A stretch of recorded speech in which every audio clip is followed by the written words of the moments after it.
Kita bicara politik luar negeri sekarang. Diplomasi luar negeri itu penting untuk memberi efek Indonesia, negara besar. Indonesia pemimpin G20 itu salah satu manuver yang benar. Sirkuit motor Mandalika misalnya, itu oke banget. Kalau perlu kita perbanyak lagi. Indonesia tuan rumah World Cup 2032 misalnya. Indonesia memiliki bursa tanah jarang. Indonesia memiliki bursa ikan laut. Dan puluhan gerakan untuk mempromosikan dan jurus mendominasi bertaraf internasional harus diprogramkan dan dibuat. Baik, kita membahas perpolitikan dunia lebih dalam lagi dengan beberapa pertanyaan yang harus kita jawab. Mungkinkah Taiwan dianeksasi atau diambil oleh Tiongkok di tahun ini? Atau apa efek digitalisasi currency atau cryptocurrency itu? Atau apa efek kekuasaan di tangan Kamala Harris di Amerika saat ini? Kita detailkan sekali lagi tentang Amerika dulu, baru Tiongkok, baru kita buat langkah praktisnya untuk Indonesia. Ingat peristiwa Lewinsky dengan Bill Clinton. Kalau lupa atau tidak tahu ya baca Wikipedia aja dulu deh. Intinya Bill Clinton diimpeach. Impeach, pencopotan jabatan Bill Clinton itu gagal, tapi kekuasaan Bill Clinton dicopot. Clinton tetap presiden, namun semua administratif White House ada di Al Gore, wakil presiden yang men-sign semua tugas-tugas negara. Biden saat ini sama, secara administratif Kamala Harris yang sign. Apa Biden diimpeach? Bukan. Kali ini beda lagi. Yang mau diserang adalah Kamalanya. Makanya dinaikkan jabatannya karena di Amerika tidak ada mengimpeach wakil presiden, yang ada mengimpeach presiden. Jadi Kamala Harris dinaikkan itu tujuannya adalah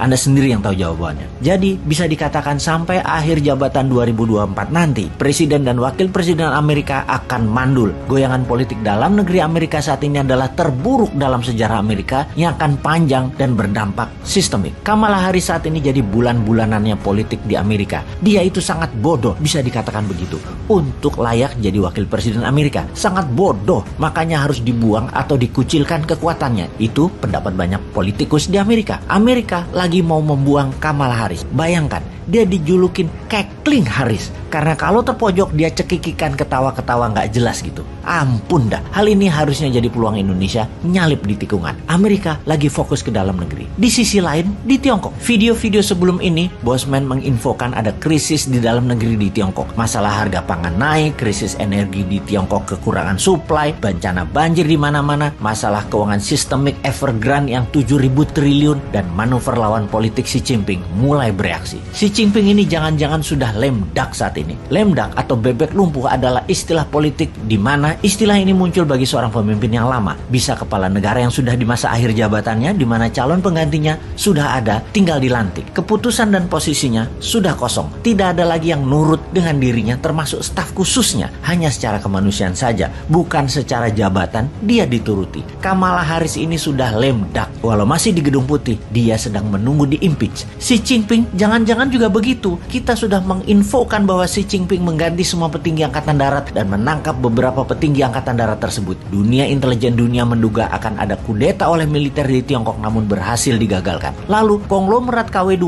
banyak yang meninggalkan Tiongkok pindah ke Singapura, Hong Kong, dan Amerika. Ada lebih 1.000 keluarga konglomerat Tiongkok KW2 pindah ke Singapura saat ini. Anda sahabat, kalau mau membeli Rolls Royce tidak akan tersedia, harus inden sampai 2 tahun karena semua dipesan konglo-konglo KW2 Tiongkok yang pindah ke Singapura. Mengapa mereka pindah? Mereka tertekan dengan kebijakan Xi Jinping. Secara politik, mentornya Xi Jinping yaitu Jiang Zemin dan rival beratnya Xi Jinping yaitu kelompok Hu Jintao mulai kasak-kusuk manuver di Politbiro PKC Partai Komunis Cina. Jadi kalau kita sederhanakan, ada 2 kelompok ekonomi besar di Tiongkok. BUMN Tiongkok kaki tangan organiknya PKC di bawah kendali Xi Jinping, dan kelompok pro Jiang Zemin swasta KW2 dan KW3-nya Tiongkok. Alibaba, Jack Ma adalah bagian dari Jiang Zemin, bagian dari Hu Jintao yang disikat sama Xi Jinping. Terdiam kawan kita itu sekarang. Kasian ya, istri Jack Ma saat ini beli 2 kapling di Marina Singapura dan mulai membangun rumah senilai 70 juta dolar di sana. Larilah kawan kita itu satu ke Singapura juga. Goncang ini Tiongkok di dalam negerinya. Karena itu dialihkan isu dalam negerinya dengan akan menyerbu Taiwan. Jujur, kita dapat simpulkan, tidak akan diserang itu Taiwan. Ini hanya lip service propaganda Tiongkok. Kita Indonesia bagaimana? Sini, kasih new mind, kita susul keduanya Tiongkok dan Amerika itu.